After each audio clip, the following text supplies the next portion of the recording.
Video பதிவில் இன்றைய நாள் 16/9/2024 திங்கட்கிழமை பிறக்கக்கூடிய உங்களுடைய செல்ல குழந்தைகளுக்கு என்னென்ன எழுத்துக்களில் பேர் வைத்து மகிழலாம் என்கிற விவரங்களை இந்த வீடியோ பதிவில் நம்ம முழுமையாக பார்க்க போகிறோம். இன்றைய நாள் 16/9/2024 திங்கட்கிழமை பகல் மணி 3:48 முடிவடையும். பகல் மணி 3:48 முடிவடையும் வரை அவிட்ட நட்சத்திரம் கும்பராசி அமைகிறது. இந்த நட்சத்திரத்தில் பிறக்கக்கூடிய உங்களுடைய அழகு செல்ல குழந்தைகளுக்கு என்னென்ன எழுத்துக்களில் பேர் வைக்கலாம் பார்த்தோம் அப்படின்னா க அல்லது கி அல்லது கு அல்லது கு, சரிங்களா? அதாவது இதவே ஆங்கிலத்தில் இந்த நட்சத்திர ராசிகளை எவ்வாறு அழைக்கப்படுகிறது என்கிற விவரங்களை தெரிந்து வைத்துக் கொள்ள வேண்டும். ஆங்கிலத்தில் அவிட்ட நட்சத்திரத்தை தனிஷ்டா என்று அழைக்கிறார்கள்.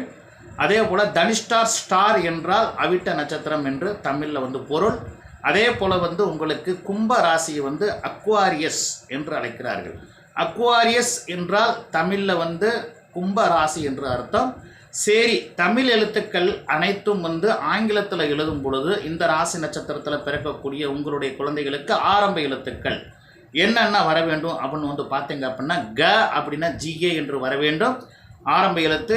கி கி என்றால் ஆரம்ப எழுத்து ஜிஐ என்று வர வேண்டும். கு அப்படின்னா ஜியு என்று வர வேண்டும்.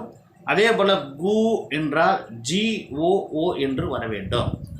சரி, பகல் மணி 3:49 மேலே இன்றைய நாள் பகல் மணி 3:49 மேலே சதய நட்சத்திரம் கும்பராசி வருகிறது.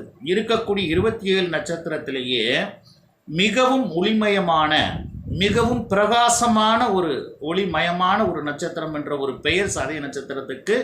சக்தி, அந்த ஒளிமயமான சக்தி உடைய நட்சத்திரம் இந்த சதய நட்சத்திரம் என்று ஜோதிட சாஸ்திரத்தில் அழைக்கப்படுகிறது. ஆக படிப்புலேயும் சரி, வளரக்கூடிய காலத்தில் பேரெடுத்து கொடுக்கறதுலையும் சரி, புகழெடுத்து கொடுக்கறதுலையும் சரி, அவங்களும் வளர வளர அவங்களுடைய வாழ்க்கையை மிகவும் ஒளிமயமாக பிரகாசமான ஒரு வாழ்க்கையை தேர்ந்தெடுத்து இந்த நட்சத்திரத்தில் அவதரித்து பிறந்திருக்காங்க அப்படின்னு அர்த்தம். அப்போ இன்றைய நாள் மதியானம் 3:49 மேலே பிறக்கக்கூடிய உங்களுடைய செல்ல குழந்தைகளுக்கு சதய நட்சத்திரம் கும்பராசி அப்படின்னா ஆரம்ப எழுத்துக்கள், அதாவது வடமொழி ஷா அல்லது ஷி அல்லது ஷூ அல்லது கோ. அதாவது இதுவே உங்களுக்கு ஆங்கிலத்தில் பார்க்கும்போது சதய நட்சத்திரத்தை ஷதாபிஷா ஸ்டார், அதாவது ஷதாபிஷா ஸ்டார் அப்படின்னா தமிழில் சதய நட்சத்திரம் என்று பொருள். அதே போல் கும்பராசியை அக்வாரியஸ் என்று அழைக்கிறார்கள். அக்வாரியஸ் என்றால் தமிழில் கும்ப ராசி என்று பொருள். அப்போ தமிழில் வைக்கக்கூடிய இந்த எழுத்துக்களை ஆங்கிலத்தில் நம்ம டிரான்ஸ்லேஷன் பண்ணும்போது ஆங்கிலத்தில் ஆரம்ப எழுத்துக்கள் என்னென்ன வர வேண்டும்? வடமொழி ஷா போடுறதுக்கு SHA, ஷி என்றால் வடமொழி ஷி என்றால் SHI, அதாவது சு என்றால் SHU ஷூ, கோ என்றால் GO கோ. இந்த 4 எழுத்துக்களில் பேர் வைத்து மகிழ்வோடு மட்டுமல்லாமல் இந்த பயனுள்ள வீடியோவை உங்களுடைய நண்பர்கள் அனைவருக்கும் ஷேர் செய்து பலனடைய செய்யுமாறு கேட்டுக்கொண்டு உங்களிடமிருந்து விடைபெறுகிறேன்.